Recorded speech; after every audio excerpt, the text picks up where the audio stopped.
Hi guys, hope you can hear me.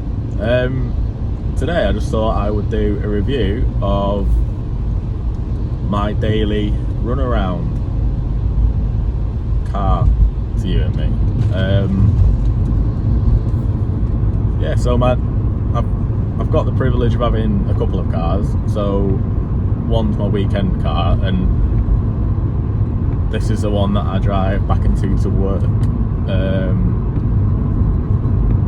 Drive it back into to work, take the little one out, take the missus one out, enter the child seat in the back.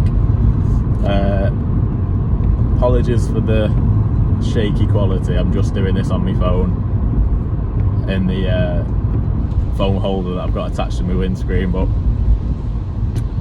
basically I'm just doing a review of this car because I've had this car now for coming up to 3 years next month, I think. And it's on paper, it's going to be looked over absolutely everywhere it goes. It's not going to be looked at on Auto Trader. It's not going to be looked at on any car comparison site because it's just doesn't appeal to a lot of people. And the people that do usually buy them are usually the older generation, but I like them. I've like the car that I've got is a 2017 Skoda Fabia 1.4 diesel Estate, and this was my second car that I ever owned. The first one being a 1.4 diesel Skoda Fabia Estate, but a 2009 model. And I remember when I was car shopping once I passed my test, I was looking at all sorts. I was looking at little hot hatches, basically, something exciting, but obviously with insurance it's just scandalous. But anyway, I think it was my granddad who came across a 2009 Skoda Fabia Estate, and I thought, what the hell are you doing? Why are you trying to flog this to me? And basically it was one of the wisest decisions he's ever sort of made for me. My first one was absolutely amazing. It was noisy, it wasn't very refined. It had all the mod cons because it was a higher spec one, but it was mine. It was mine, that was the main thing. And I went everywhere in that car. I think I got it with 38,000 miles on the clock, and I owned that for 3 years, and it had 90,000 miles on in the end. When I got rid of it and basically part exchanged it for this one. I got this one on, I got the 2017 one on hire purchase over 3 years, and that is up now, so this is officially mine. And this has just been more of the same from the older one. It's been, well, it's a 2017 reg, so it's going to be reliable. But as estates go, it's, correct me if I'm wrong, but it's possibly the smallest estate you can get. I don't imagine an Audi A3 Sportback is any smaller, to be honest. It's got to be very similar. So, but somehow this is, it's like Mary Poppins handbag. You can just, if you need to move something big, you can just get it in somehow, even if it's just that little bit of a squeeze. But it's amazing. Like, it's such an underrated, unspoken about little estate car. It's for what, and the engine as well. Like, I think Skoda Fabias only do 1 litre engines now. Well, they only do petrol engines, should I say. They do 1 litres and 1.2s. If I'm wrong, I do apologise, but I'm pretty certain they only do 1 litre and 1.2 petrols in different variants. But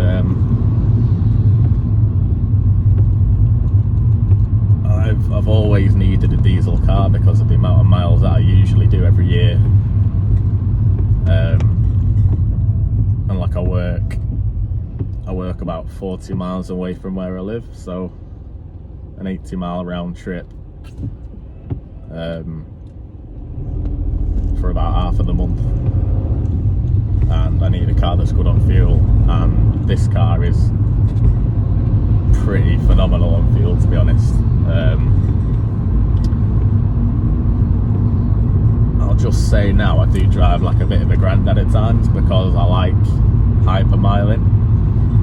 I love seeing how far I can get off a certain amount of fuel.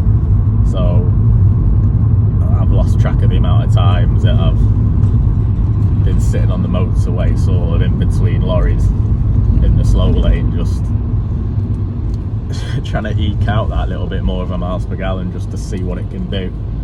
And obviously I don't know how accurate it is, but on the average miles per gallon, I've had it reading 87, I think 87 or 88 is the highest I've ever had it, and that's over quite a distance as well. So an average of 88 miles to the gallon off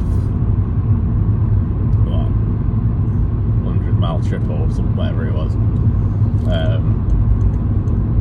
Fair enough, I was driving at like 60 miles an hour for most of it, but personally I think that's impressive. But to be fair, I did drive I'm assuming it was a 1 litre courtesy car from Skoda the other day, and I'm assuming it was a 1 litre. I don't know what engine variant it was, but I was going see what it could do, like see what the new petrols could do compared to the slightly older diesels, and to be fair, I reached very high 60s in that, and I was very, very impressed. So I just think the way that technology's evolved, I don't particularly think it matters too much what you buy now, because these smaller engined little eco boxes, they can do very impressive numbers. So I don't particularly think you need to go off the old stereotype of I do a lot of miles, I need a diesel anymore, because as we know, diesels are getting that little bit rarer compared to what they used to be,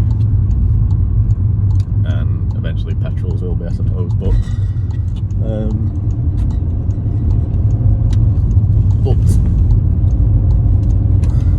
I'm going to try and hold on to this one as long as I can, because it's so good on fuel. It's so cheap to run. It's £30 a year road tax, so it's £30 to drive on the British roads for a year. Servicing's about your average price, I would have thought. I tend to take it to the Skoda main dealership because I'm a bit of a mug, and they rip you off quite astronomically for what they actually do. But I say a peace of mind, I don't particularly know if they do anything. So, but anyway, off the subject. Yeah, and back to the storage capabilities of it. I have, in the old one and in this one, to be fair, I have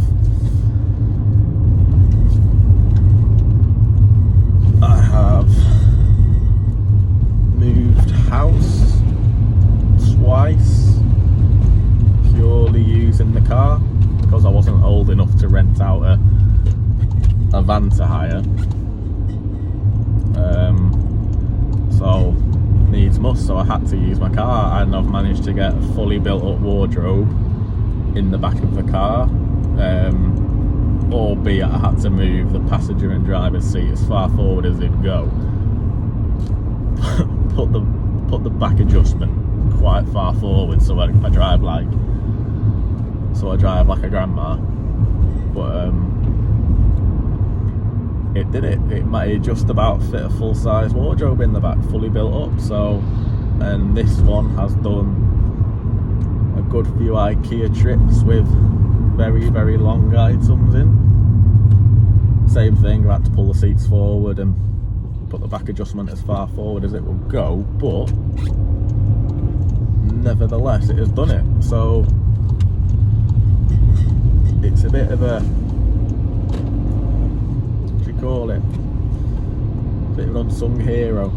So performance wise though, it's never going to win any races. It'd probably get mugged off by someone on a mobility scooter. But to be fair, it feels nippy though. It feels fairly nippy for what it is. Like if you're dotting around town, it's more than adequate. Like it's, and even on the motorway, it's perfectly fine on the motorway. Never once have I ever thought, geez, this is slow. Not once. So I don't know the specific specs for 0 to 60 and stuff, but I'm pretty certain it's very high 9s or 10 seconds, something like that. So it's never going to win any drag races. But top speed, don't know if I'm allowed to say it, but top speed that I've had it is 126. 126, think about it. Me and my friends were having a bit of fun on the way back from go-karting in different cars, and put it into perspective, even though I was going that fast, I still didn't win. So shows you how fast their cars are. So, but it's not slow, but it's not going to win you any races, really, let's be honest. But that's not the point of this car. The point of this car is to be, it's technically it's a city car, let's be honest. A Skoda Fabia is a city car, but a slightly larger one. And but the Estate and the diesel combination make it a perfect all-rounder for me personally. I think it is a perfect all-rounder. It literally just ticks every box when it comes to practicality. Absolutely every box.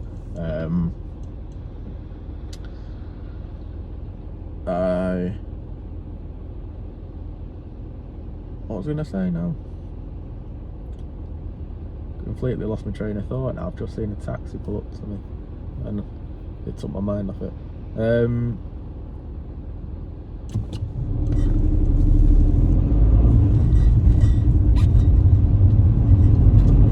The rear space for the passengers isn't the best. I mean, don't get me wrong, it will easily hold 3 people in the back. Not with a child seat, obviously, because child seats are stupidly wide and unnecessarily wide in my opinion. But with a child seat in the back, you can it's pretty simple to install a child seat, so there's plenty of room for it. The leg space in the back isn't the best, but then here my friends are sort of quite tall compared to me, so I probably wouldn't think there's a massive difference. Not that I ever spend any time in there, but my friends are all sort of 6 foot, so they've never really complained. They just moan in general, but I think 1 or 2 of them have complained. Christ, not much leg room in the back of here, but for how big the car is. But then again, it's still a Skoda Fabia in the passenger areas. It's literally just got a slightly extended boot on it, so if you think you're going to get more legroom in the Estate one, then you're wrong. but it's perfectly adequate for 3 people. It's not the widest car in the world, but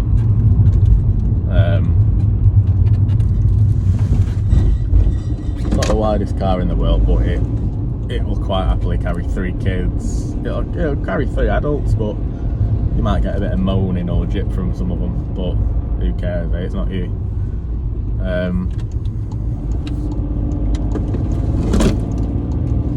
Shopping in the back's just gone.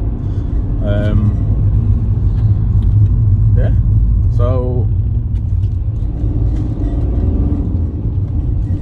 this was just a quick review. Apologies that the quality is not amazing, but I've had to sort of work with what I've got. And I just thought I'd do it. This wasn't planned. I just thought I'm out shopping, so on the way back I'll just do that, something a bit different. Because not everybody wants to see reviews about food. So I thought, hey, I'll do it. So anyway, guys, I hope you enjoyed it. If you do, give it a like, give us a subscribe if you would be so kind. If this gets a few likes or is a bit more popular than the other ones, then I shall do a review of my weekend car, which is a bit more spicy, should we say.